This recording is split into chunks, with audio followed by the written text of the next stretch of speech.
क्या दिख रहा है आपको टेबल में? क्या है ये? प्रोनाउंस। इसको अपन केस टेबल बोलते हैं। क्या बोलेंगे इसको? Case table. अब इसका उपयोग कैसे करते हैं? हमने आपको पहले बताया था ना कि इंग्लिश में पर्सन कितने होते हैं? 3। कौन कौन से? फर्स्ट पर्सन से, दूसरा पर्सन जो सुनता है, और तीसरा पर्सन जिसके बारे में बात करते हैं। Very good. फर्स्ट पर्सन मतलब जो बोलता है उसे हम क्या बोलते हैं? First person. जो सुनता है उसे सेकंड पर्सन। और जिसके बारे में हम लोग बात करते हैं थर्ड पर्सन कहलाता है। जैसे कि मैं बोल रहा हूँ तो मैं फर्स्ट पर्सन, आप लोग सुन रहे हो तो आप सेकंड पर्सन। और बात मान लीजिए मैं मम्मी की बात कर दूं, या मेरी बहन या मेरे भाई की बात कर दूं, या मेरा दोस्त जबलपुर गया ऐसा बोल रहा हूँ तो मेरा दोस्त, मेरा भाई, ये सब क्या है? Third person. तो फर्स्ट पर्सन, सेकंड पर्सन और ये थर्ड पर्सन। अब इनके जो नाम होते हैं, जैसे फर्स्ट पर्सन, जैसे मेरा नाम जितेंद्र, तो मैं हर बार ये नहीं बोलूंगा कि जितेंद्र आपको पढ़ाता है। क्या बोलेगा? मैं आपको पढ़ाता हूँ। तो मैंने अपने नाम की जगह खुद का नाम शब्द इस्तेमाल किया ना, उसे ही हम प्रोनाउन कहते हैं। प्रोनाउन किसे कहते हैं? जो नाम की जगह पे इस्तेमाल आता है। हाँ, जो नाम की जगह पे जो शब्द इस्तेमाल होते हैं उन्हें हम प्रोनाउन कहते हैं। यहाँ पे जितने भी प्रोनाउन हैं, नॉर्मली जो पर्सनल प्रोनाउन है वो सब यहाँ पे लिखे हुए हैं। जो पर्सनल प्रोनाउन है ना वो सब यहाँ पे लिखे हुए हैं। वैसे प्रोनाउन तो बहुत सारे होते हैं, तो यहाँ पे हम लोग इसके बारे में हमें पूरा पढ़ना है। पहला हमारे पास फर्स्ट पर्सन है। फर्स्ट पर्सन में हम एक चीज और देखेंगे, नंबर्स होते हैं। नंबर्स मतलब कि कोई एक चीज एक है कि एक से ज्यादा है?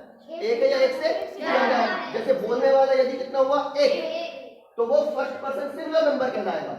और बोलने वाले यदि एक से ज्यादा हुए तो first person plural. Second person जो होता है, सेकंड पर्सन में भी क्या होते हैं? सिंगुलर और प्लूरल होते हैं, लेकिन सिंगुलर सेकंड पर्सन का नहीं पढ़ाया जाता।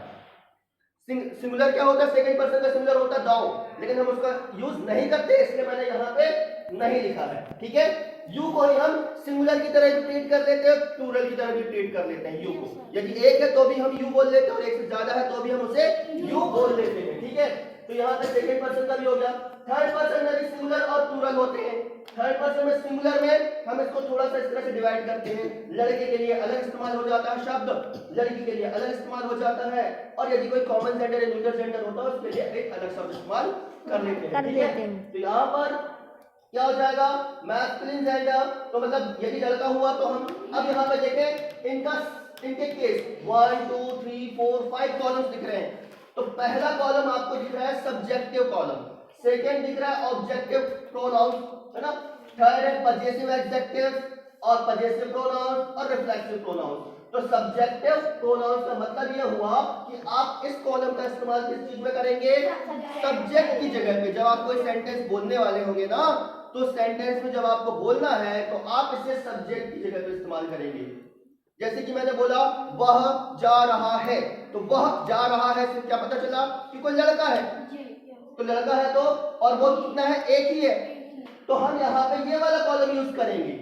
ये वाला कॉलम यूज मत कर लेना। अब ये वाले कॉलम में यूज करना है तो वह जा रहा है तो थर्ड पर्सन हो गया, तो यहाँ से आप थर्ड पर्सन यहाँ पे पहुंचिए।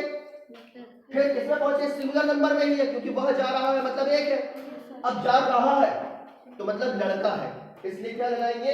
ये वाला। तो हम क्या इस्तेमाल करेंगे वहां पर? ही इस्तेमाल करेंगे। यदि मैंने बोला वह खाना बना रही है, तो वह बोला थर्ड पर्सन हो गया, तो बना रही है पता चला एक ही है, तो क्या लगाएंगे वहां पर? हम शी लगा लेंगे। ठीक, अब यहाँ पर सेकेंड वाला जो कॉलम कहाँ इस्तेमाल होता है? सर ऑब्जेक्ट की जगह पे।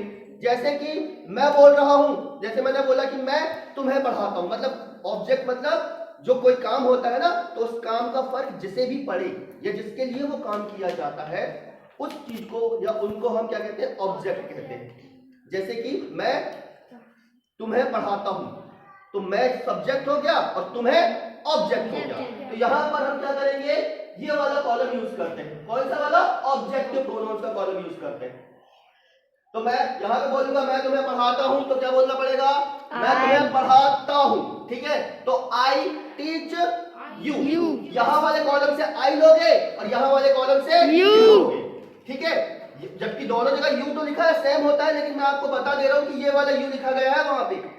आई टीच यू, ये वाले कॉलम का है वो। अब मान लीजिए तुम मुझे पढ़ाते हो, तो क्या बोलना पड़ेगा? ये वाले कॉलम का यू लेंगे। ये वाला यू नहीं लेना है, ये वाले कॉलम का यू लेना है और ये You वाला teach लेना है me. You teach me. मैं तुम्हें पैसे देता हूँ, आई गिव यू मनी। तुम मुझे पैसे देते हो, यू मी मनी। ठीक है, वह मुझे पैसे देता है, he gives me Me money. वह मुझे पैसे देता है तो ही गिव्स Me money. ये वाला ही और ये वाला मी। बात समझ में आ गई? Yes, sir.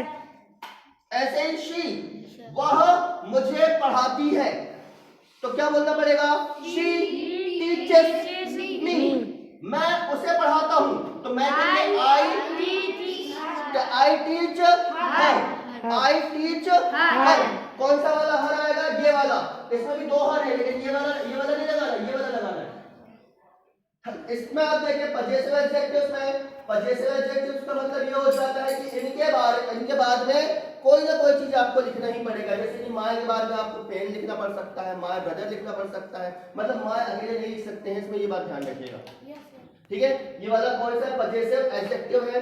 पजेसिव मतलब जिससे आपका अधिकार पता चलता है, आपका मालिकाना हक पता चलता है कि भाई आप उस चीज में पोजीशन रखते हैं, मतलब आप उसके मालिक हैं। मतलब मालिक होने का मतलब ये भी नहीं, जैसे मैंने बोला मेरा भाई, तो अब मेरे भाई का मैं मालिक थोड़ी ना हो जाऊंगा, लेकिन वो मेरा हुआ, तुम्हारा नहीं है, इसका ये मतलब हो जाता है। वो भाई क्या हुआ? मेरा हुआ। जैसे मैंने बोला ये क्लास मेरी है, तो इसमें अब ये नहीं कि अब मैं इसका पूरा मालिक हो गया, या मेरी गाय है तो मैं गाय का मालिक हो गया, या मेरी मम्मी है तो मैं मम्मी का मालिक हो गया। No no no no, that's not right. तो पोजीशन का मतलब क्या होगा कि भाई हमारा उसमें अधिकार आ जाता है। भाई का जो अधिकार होगा भाई के लिए वो हो गया।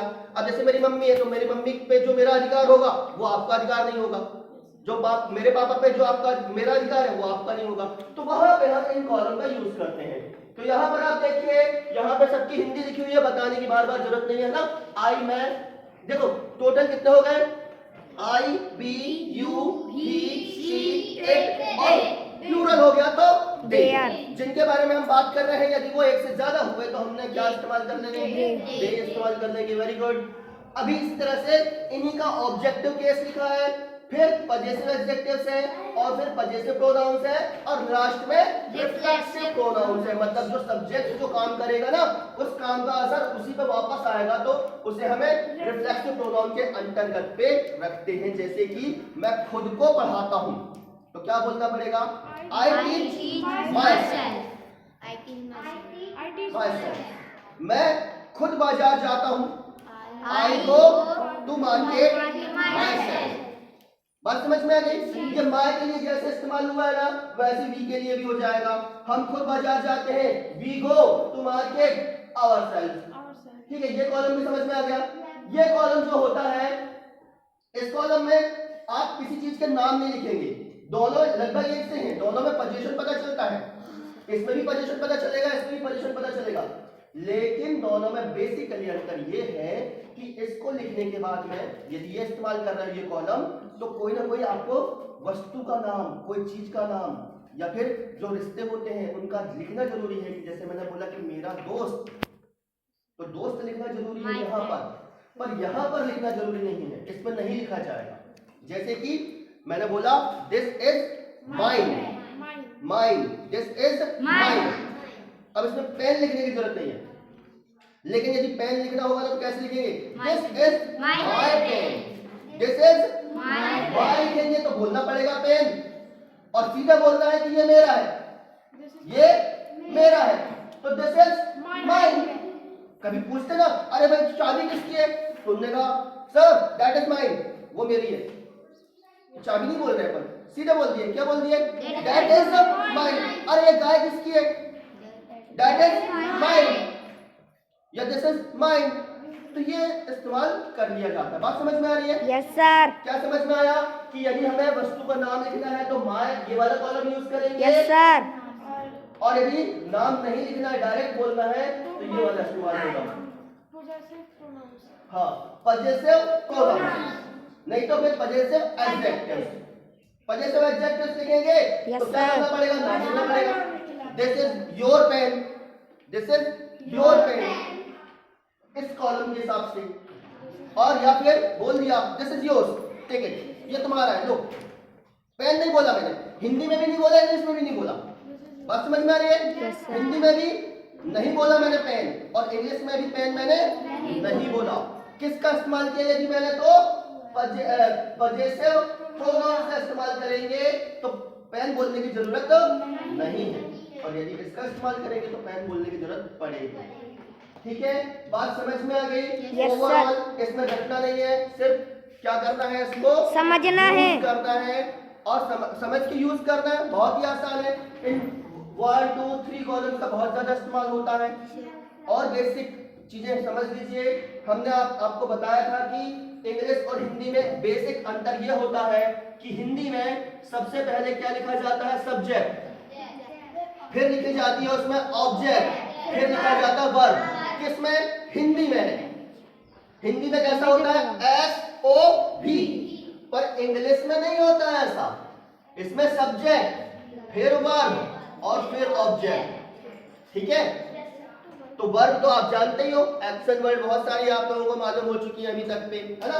तो ये हिंदी की वाक्य रचना है, ये इंग्लिश की वाक्य रचना है। तो हमें इसके बारे में बात करना है, क्योंकि ये तो हमसे बनता ही है ना। तो इंग्लिश में आप देखिए क्या होता है, SVO। तो वर्ब के पहले ये वाला कॉलम और वर्ब के बाद ये वाला कॉलम, और ये कॉलम कहाँ, दोनों जगह हो सकता है। जैसे मैंने बोला मेरा भाई जबलपुर गया, तो my brother went to Jabalpur, है ना। या मेरा भाई मुझे पढ़ाता है, तो माय ब्रदर टीचर्स मी। अब उसका उल्टा बोलना है, तो मैं अपने भाई को पढ़ाता हूं तो क्या बोलूंगा, I teach my brother। मतलब माय ब्रदर इधर भी आ सकता है और इधर भी आ सकता है। तो इसलिए इसका कोई टेंशन नहीं है, बस इनका टेंशन है। इसको आप पहले सब्जेक्ट वाले कॉलम पे ही लिखोगे और इसको ऑब्जेक्ट वाले कॉलम पे ही लिखोगे। यदि थोड़ा सा भी मिस हुआ तो गलत हो जाएगा। ठीक है, यस सर। बात समझ में आ गई? Yes, चलो, sir। प्रैक्टिस कर लो। Yes sir. क्या प्रैक्टिस करेंगे? सेंटेंस हम हिंदी बोले? Yes sir. क्या आप लोग को खुद मालूम है कुछ सेंटेंस की? बोल दे जाओ। आई एम गोइंग, ओके, और बोलो। I am going to Jabalpur. Okay, I am playing, I playing hockey। I am playing hockey. चलो मैं हिंदी बोल रहा हूँ, आप लोग इंग्लिश बोलोगे। बोलना पड़ेगा सर। मैं हिंदी बोल रहा हूँ, आप लोग इंग्लिश बोलोगे। ठीक है, हम तुम्हें पढ़ाते हैं, हम तुम्हें पढ़ाते हैं। We teaches you। We teaches you। we teach you, पढ़ाते हैं। या अब बोलना है कि हम तुम्हें पढ़ा रहे हैं। We are teaching you। teaching you। पापा खाना खा रहे हैं, पापा खाना खा रहे हैं, इंग्लिश बोलना है। पापा इज eating food। मम्मी खाना बना रही है, फूड। मेरी बहन कपड़े धो रही है,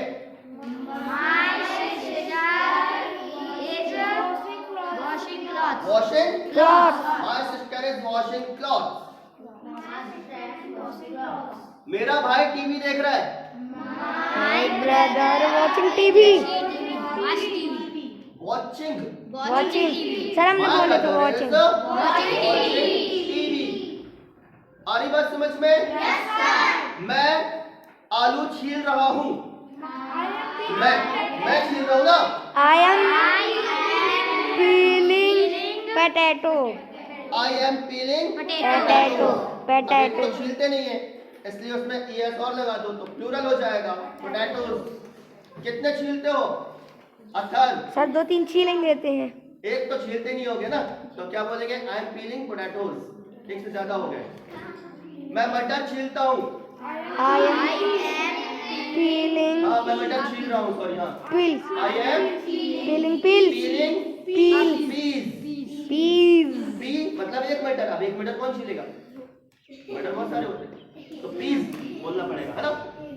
बात समझ में आई? Yes sir। मैं घर जा रहा हूँ, I am going to his home। मैं घर नहीं जा रहा हूँ। I am not going to home। I am not Going to home। वह मुझे पैसे नहीं दे रहा है, वह मुझे पैसे नहीं दे रहा है, वह He is me money. Giving me money. he is, देखो he कहाँ से उठाया, यहाँ से, he is not giving Money. और me बोलना पड़ेगा ना बेटा, मुझे नहीं दे रहा ना पैसे, तो he is not giving me money, he is not giving me money. Okay, nice. Any more sentence? No sir. चलो कुछ और बोलना है, No sir. बताओ इसमें प्रॉब्लम क्या है। No sir. अब बन जाएगा ये, Yes sir. पक्का? Yes sir. ओके, बताओ जरा।